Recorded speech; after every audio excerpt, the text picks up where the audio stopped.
Good morning, burbs, ladies, and gentlemen. My name is Azalara, and I'm here to ask you to forget about literally everything we know so far about NGS. Because with all the past information that we had and everything like that, there's of course a lot of misconception, a lot of speculation, a lot of unclear information, etc, etc, etc. But now the devs have come out to literally answer just about every burning question the community has, including the fact that New Genesis is literally actually the same game as Phantasy Star Online 2, while being a completely different game at the same time. So remember back to the fact where in the previous trailers of New Genesis, they said that, hey, we're going to be upgrading Phantasy Star Online 2 as well to match the engine of NGS. Well, it turns out that PSO2's entire game engine will be actually overhauled to be run on the actual New Genesis game engine, which means that the current PSO2 graphics will not be available after the engine update. At that point, you might as well say that PSO2 is literally just becoming a new game. It's literally getting completely rebooted to become a part of NGS now. As for us, the players of PSO2 and the new players of NGS, it's like, I guess we're gonna have new experiences in both sides. Because you can freely swap between the actual PSO2 base game and NGS by the block system. For those who are not familiar with the block system, it's basically kind of like instances. Where, for example, in instance number 1 through 10, you'll be playing PSO2, while instances 11 through 20, you'll be playing NGS, or something similar to that. Now, for existing PSO2 players, I kind of imagine it to be more like, when you press the story episode switches and stuff like that, where the whole lobby, the whole game, the whole everything changes to fit the episode and whatnot. I believe that it's going to be like a New Genesis option, like right under episode 6 and stuff like that, so that's going to be pretty cool.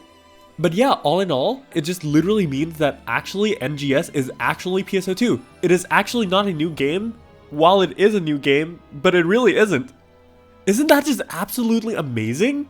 Like, with having this information, it literally incentivizes everyone to play PSO2 right now. It doesn't matter if, like, you're not interested in the base PSO2 or everything like that, because about just all the cosmetics and everything is literally going to transfer over. It's like you can get a head start in getting cosmetics and getting used to the game, and then whenever New Genesis drops, it's like, boom!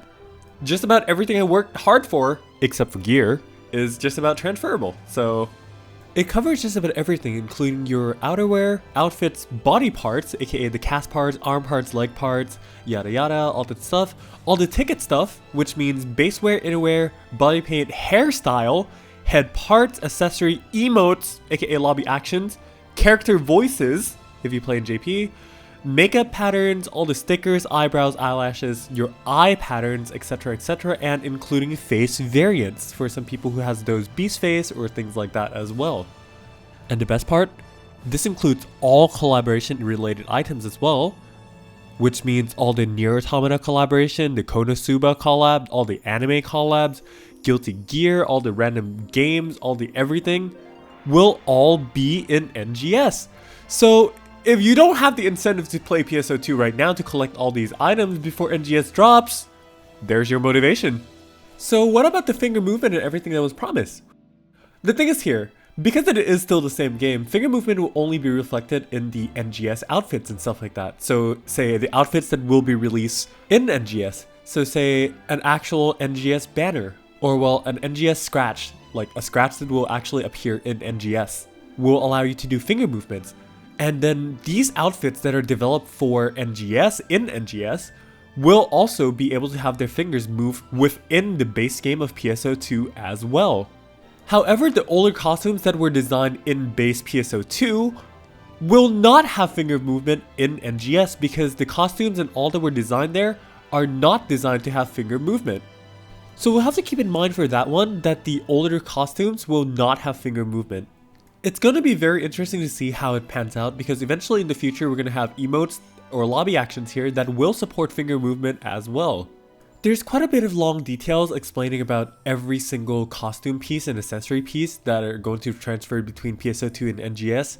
However, if you want more specific information on all the fashion pieces alone, I'll be leaving a link to the article on the description below, so please check that out.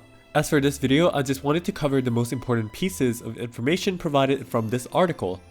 So now that we know the fact that the fashion and all that can be shared and whatnot, how will the inventories and storages work? All the storages are actually shared, except Meseta and your team or alliance's storage. which means that all the items that you got from PSO2 or NGS can be put into these storages. So say the normal basic storage, premium storage, ES storage, things like that are actually shared. You can put both NGS and PSO2 items in there. However, the inventories will be very specific for PSO2 and NGS items. So in your PSO2 game, your inventory can only have PSO2 items. However, for NGS, you can only have NGS items in the NGS inventory. Although speaking of teams or alliances here, believe it or not, your team and alliance information will be shared between PSO2 and NGS. Does this mean that we'll actually have an expansion? Can we finally have more than 100 members? Maybe, but that's a topic for another time. Regardless though, they'll actually make the chat system be shared between PSO2 and NGS. So all your PMs in game, your whispers in game, alliance or team chat, your group chat, everything will actually function between PSO2 and NGS. And yes, this includes simple arts as well. So knowing this, all your friend information, whether it be your friends list, your mails, your blacklist, everything will completely be shared between both games. Well, I say both games, but they're basically the same thing at this point, right? But yeah, that aside, the last thing that I do want to cover is the fact that premium will actually be shared between PSO2 and NGS, which honestly I'm not surprised at that point. But they do say that there will be some exclusive features available in NGS as well while premium is active. So in addition to that, all your characters, of course, the character creation permit, yada yada yada, the material storage, your extended storage, aka like the EX storage and all, your shop passes, and character storage, sub-palette, expansions, etc. will completely be shared between both games. However, there will be some differences as well. For example, the inventory expansion, skill trees, your rooms, extra mags and all will actually not transfer to NGS, as they will remain in PSO2 and they are not a part of NGS itself. And I think that's about everything that I do want to cover. Once again, if you want to read all the information in detail, I will leave a link to the article in the description below, so make sure to check that out. Anyways, now here's my personal thoughts, right? Now that I actually did finish PSO2 episode 6 at this point, everything is kind of like up for grabs now, and it's going to be very interesting to see how everything transfers over from PSO2 to NGS itself. And honestly, I think this is basically the very best possible solution that they can do for things like this, where literally both games are literally the same game, and they're rebooting entirety of PSO2 to match NGS graphics and all with the new engine. Dude, that's so awesome. All the new players in NGS can come back to PSO2 and play it just like it's a new game. And then all the PSO2 players will get to play NGS like it's a new game. Oh wait, it kind of is. Man, what a way that SEGA is bringing both communities and both games back together. I will not be surprised at all, honestly, if some games in the future and whatnot do this. And then this is going to be like the industry standard in like, I don't know, 5 years, 10 years. And here we are again, Phantasy Star being the first innovator and all. So with this information known now, how do you all feel about this information? Would you play PSO2 even more now, knowing that all these stuff is actually shared? All your progress, all your costumes, all your everything is going to be shared? Are you going to convince your friends to play PSO2? Or if you're watching this and you're not a current PSO2 player by any chance, would you actually start playing PSO2 now? Please let me know in the comments section below. I'm very interested to have these discussions with all you guys. Once again though, let's discuss this more sometimes, maybe on like the Discord or on my streams on Twitch or things like that.